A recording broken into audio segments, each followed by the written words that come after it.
Hello, everyone. It is the 12th of September 2024, and we are going to talk today about the 11th of September 1907. So, this will be the second portion of a very long diary entry for that date. And we started yesterday with Dmitri as a 16-year-old in the Crimea. Aunt Ella had brought Maria and Dmitri to the Crimea and then left. In a sense, you could say she dropped them off there. And it's not clear yet where they are staying, but maybe we'll get some clarification on that, perhaps even in today's diary portion. And maybe a little bit of an idea of what's been going on in Dmitri's life in this long period of time when he wasn't keeping his diaries. All right, so let's dive in. The weather has been splendid for the past 2 weeks, but now is diabolically cold in the morning, just like in the north. For example, today it was 8 degrees. We swim in the sea or in Prince Yusupov's big pool. For example, that's what we did today. Swimming there is very lively because there are a lot of people, relatively speaking. GM, Maria, MN, EO, Borya, and myself. There's a great deal of noise and splashing, and usually the floor around the pool is covered with water. One day is frightfully like another, with the only difference being either the time or the location of the horseback riding excursions sometimes change. But that's not always the case. And the fact that I'm wearing a uniform, that came about as follows. Earlier this year in Peterhof, the sovereign told GM that I would begin wearing a uniform outside of Tsarskaya, the Horse Guards, and in Tsarskaya, the 2nd Guards Rifle Battalion. At home, I wear yellow tunics, which almost exactly resemble my white blouses in width. I'm terribly happy that they changed my clothing. Naturally, it's much better to visit someone when I'm wearing a tunic than a white blouse. I particularly don't like that color of blouse, so let's not laugh at this word blouse. Obviously, he's not talking about a blouse as we mostly use it in English as a woman's shirt. He's talking about a blouse in the sense of something with volume, a shirt with volume. So sailors' uniforms, I think the shirts in sailors' uniforms are called blouses, even though they're not voluminous mostly. So he would have been wearing a blouse, so to speak, as a child whenever he wore a sailor's uniform. But I don't think that's what he's talking about here. Maybe they still had him in sailor suits, but anyway, he's telling us that it's a wide garment, this white blouse, so maybe it was kind of a peasant style, what a peasant would call a rubashka, I think is the name. So this is not Russian, this is Swiss, but it's kind of like that. It's a Swiss blacksmith shirt. It has volume so that you can swing a mallet, and in Russia you would wear a belt or a cord around it. So maybe that's what he's talking about. I don't know why he would use then the word blouse, which exists in Russia, instead of rubashka or something like that. But anyway, let's go back up to the top. So he talks about splendid weather for the past 2 weeks. So what we call here in the U.S. an Indian summer, because he's talking about, of course, basically the very end of August and the first, 12 days of September. And when he says that the weather has been splendid, I think you could probably add the word here in the Crimea, so that gives us kind of an intimation is the word I'm looking for, that that he's been in the Crimea for 2 weeks. In the first part of this diary entry, it wasn't clear. Okay, so, but it's cold in the mornings. Well, I don't know what the elevation is, but it's high, I think. It's diabolically cold in the morning. And it interests me that he uses so many words that refer to the devil.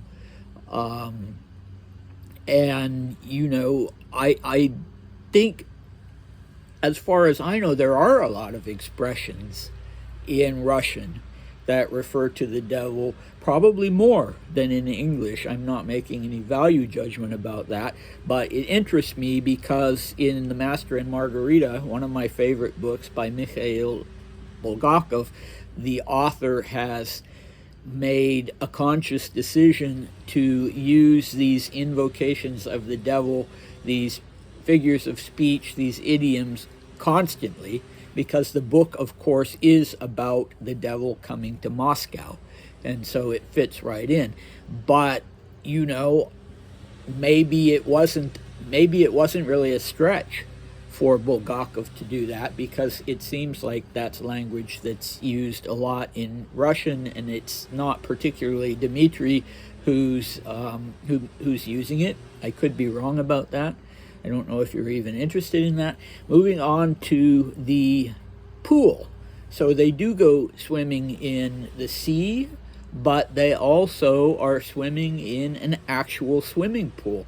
And I don't know when swimming pools really became a thing, So 1907, did you have chlorine? Was there any way to make them not just sort of incubators of bacteria? This one, we're told, is a big pool, a big swimming pool, and it belongs not to one of the Grand Ducal families or the Emperor and Empress, but to the Yusupovs. So you could say this is maybe a hint that Dmitri and Maria were staying at the Yusupovs. And we'll see in Dmitri's 1908 letters to his sister that when he and Ella go to the Crimea the following year, they're going to stay at the Yusupovs specifically. So, it could be that that's where they're staying, even without Ella. And when he refers to Prince Yusupov, he's not referring to his future co-conspirator, Prince Felix Yusupov the Younger. He's talking about that Felix's father, Prince Felix Yusupov the Elder. And he doesn't mention Felix Yusupov in this diary entry. I haven't read ahead through all of the diary entries for September for the period in the Crimea, so he may yet mention. He calls the son Little Felix, not because he's little, but because he is younger, is what that really means, and that's how he refers to him in the 1908 letters. And interestingly, in the 1908 letters, he talks about that he'd only ever superficially known Little Felix, and that he found him an intriguing person and wanted to get to know him better. So my guess would be that Little Felix was probably abroad at this time. I know at one point he went to Oxford, and he was so Dmitri's 16, so Little Felix would be around 18 years old. So he probably wasn't there, is what I'm guessing. So the pool, meanwhile, we have a little group swimming in the pool every day. All three Lamings, GM, MN, and Borya. And then Maria, of course, and then this mysterious EO, whom I tend to think is attached to Maria. And I need to find, Maria was writing letters to her fiancé during this exact same period, and I need to find those because I remember some interesting things in those. For instance, I remember one description of all of them going swimming, and one of the women, her bathing suit, according to Maria, revealed too much. But she writes to her fiance that Dmitri just laughed about it. So I know I have those. I have those, a printed copy of those, somewhere amidst all my papers. So hopefully I can find those, and that will add another perspective to Dimitri's, or if, possibly even after, if we, keep going, when we, unless I find them quickly, we will be done with the Crimea diary entries before I even really start looking at them. And in that case, it wouldn't necessarily be a bad idea to switch for temporarily and do one of Maria's letters each day, before we go forward to Dimitri's letters to her in 1908. And in fact, it will be interesting. Well, I think she got married maybe around May 1908. So, the clock is ticking on that, and Dimitri will be talking about that.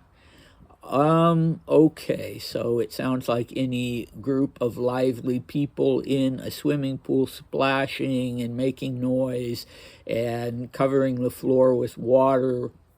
And, it's interesting to me to think about how much this itself is a family, how much the Lamings and Dimitri and Maria are together a family, and there's no sort of divide between them.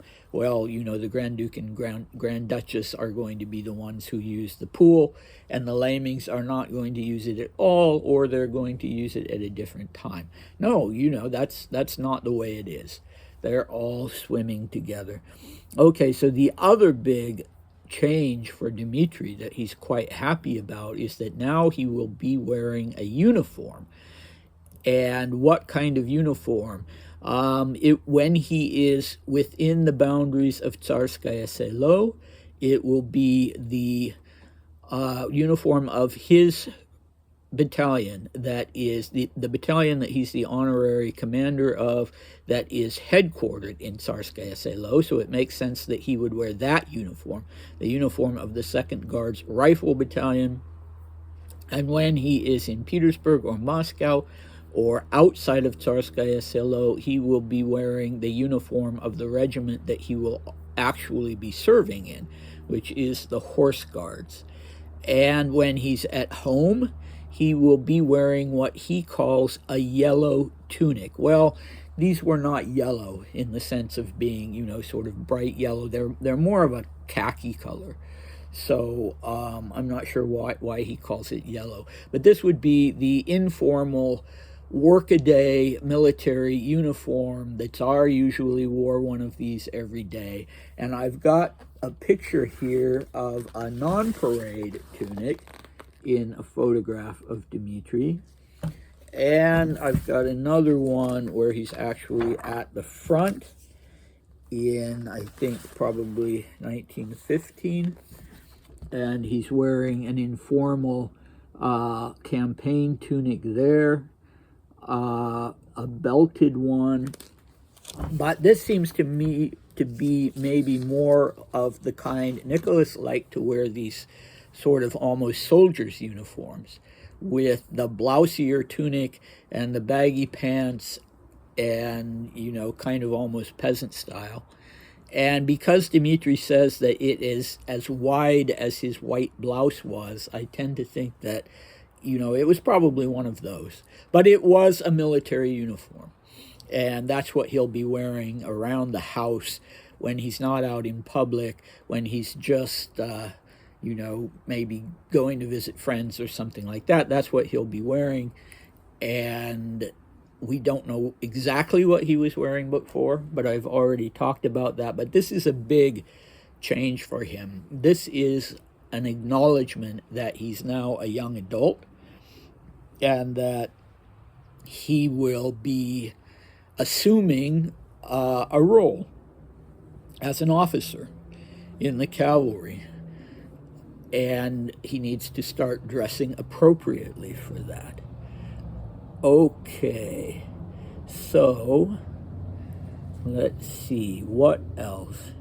Well, I just wanted to say how interesting I continue to find it that he has so little agency. Not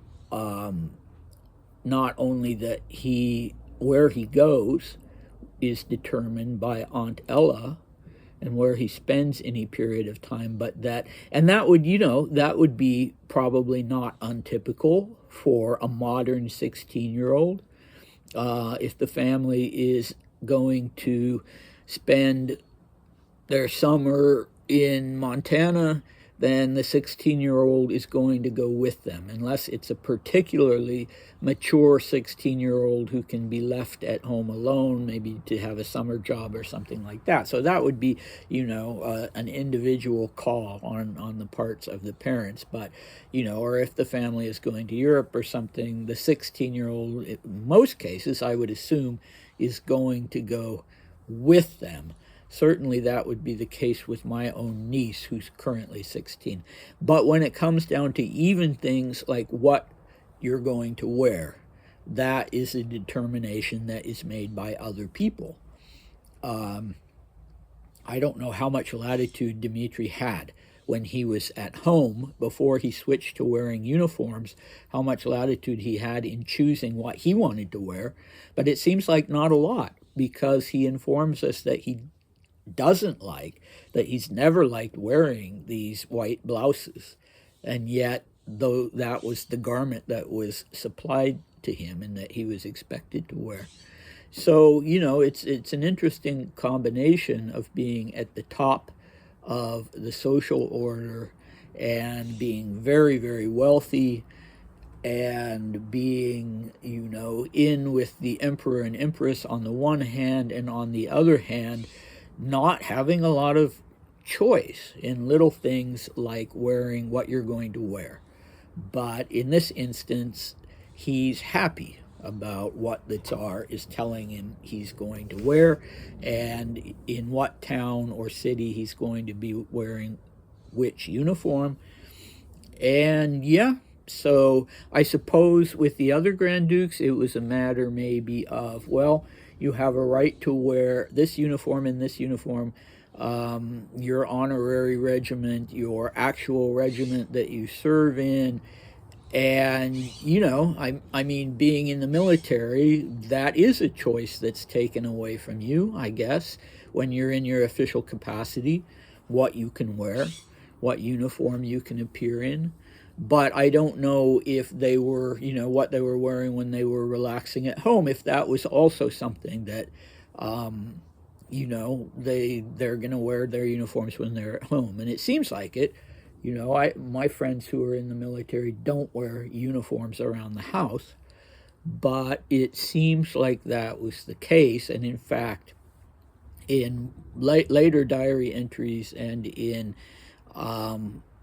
letters to his sister, Dmitri will comment on how strange it is when he's abroad to wear what he calls shtatsky, so civilian clothes, and how much more complicated it is. You have to take fashion into account and so on and so forth, width of ties and that kind of thing. And when you're wearing a uniform, obviously you don't. All right, so we have another very interesting section of this long diary entry tomorrow about, who he's seeing in the Crimea, how he's adjusting to it, what's going on, Aunt Minnie being on the scene, and all of these very interesting things that we've had a little bit so far in this long diary entry are coming up. So do come back for that. Bye.